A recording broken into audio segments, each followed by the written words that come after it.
Born as a lion? You must be kidding me. Unsurprisingly, it will be a patch of dry grass that you'll be born on, and as expected, your body will be trembling and your eyes sealed shut. With your beautiful young siblings around, getting nursed isn't exactly a roll number call. You can't even see yet. But matters such as the fight for survival already concern you. The story turns competitive pretty quickly, don't you think? The lion is the undisputed king of the jungle. Does that entitle having a name? No, you don't get one. No ceremonies for you at birth, and even your den can't be described as cozy. Instead, what you get is dirt and flies. You should see them as free gifts that come alongside the stifling heat of an African sun in the savannah. Smarter lion cubs tend to make it. If you are caught in a double mind about the end of your body that you should use to consume some milk, you might not make it past a week. You're pretty young as of yet and hence not a part of the pride, but for a good reason. Your mother, the lioness, gave birth to you in isolation out of choice. This happened away from the lion society. Wherever lionesses give birth, their other young ones are just about sure to be around. If these birthing procedures take place in a lion society, she could lose half her cubs. Surprised? Let us consider why. As a lion cub, when you were born, you spent your initial few weeks hidden up in shrubs or tall grass. Here, 3 activities form the crux of your life. They were 1, feeding 2, sleeping 3, being aggressively licked by your lioness mother.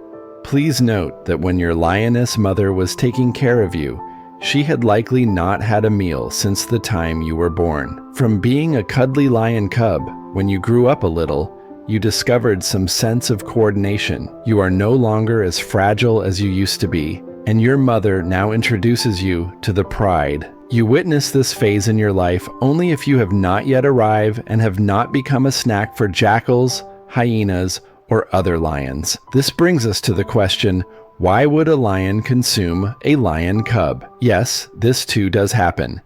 If a new male has recently taken over the pride, he might do something called a pride cleanse, killing all the cubs he didn't father.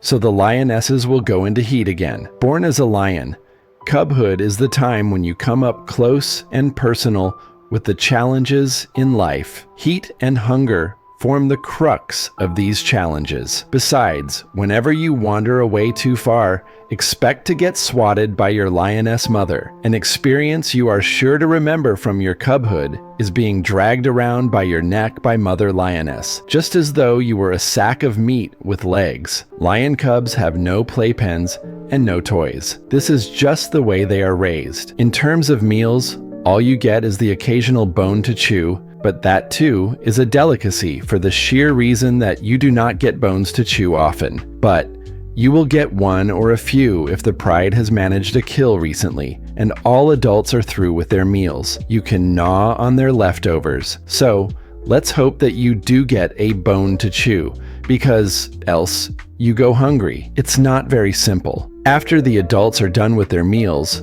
the junior lion cubs all have a go at the leftovers. The hierarchy of junior lion cubs determines how much each gets to eat. Obviously, the size of the cubs is the factor that determines their hierarchy. If a lion cub doesn't grow big and strong quickly, it becomes a tough deal for him. This too is a vicious cycle. If you don't eat much, you won't grow big and strong quickly. As luck would have it, you do grow big and strong over time. You don't go Dutch but start moving with your pride, as though you had a choice. This is the phase in your life when you begin to get a grasp of the dysfunctionalities that prevail in lion societies. Don't go by what jungle documentaries tell you. This is an ongoing roller coaster of power struggles. You do walk for miles, but it is not a jungle safari that you are participating in. Not dying of thirst is a core struggle that will always be at the back of your mind. Despite being the unofficial king of the jungle, you'll time and again find yourself begging for scraps. Your relationship with the sun and the heat is not to be overlooked here. It will seem to you as though they are personally punishing you. Let's face it, for the initial 2 years after you are born, Your success is subject to how successful the lioness in the pride is. They are the ones who do most of the hunting. Male lions seldom participate. They do, but only when they are young and desperate. However, when a pride is through with the hunt, they show up to claim the lion's share. The phrase has been put up for a reason. However, you, as the lion cub, cannot lay claim to the best pieces. For all the kills that a pride makes, you will only get some bones to chew on. But that too, if you are lucky. You expect things to get better when you are an adolescent. Unfortunately, they don't, and on the contrary, they tend to change for worse, especially if you are a male cub. Takes place when you are 2 or 3. Resident males now no longer perceive you as a cub, but as a potential threat. You are a rival that grows strong by the day. The patience is thinning by the day. You'll be surprised to note that the resident males growl more at you than they ever did earlier. You are swatted more, and one fine day, the pride kicks you out. You're exiled. This is not as great as it sounds, and no graduation ceremonies are involved. Tearful goodbyes will not be in the picture. However, some bloodshed and injury marks will be there until you decide to leave for good, fearing for your life. So that's how your life will be at this point. You will be evicted for good the moment the pride feels that you are becoming a potential threat.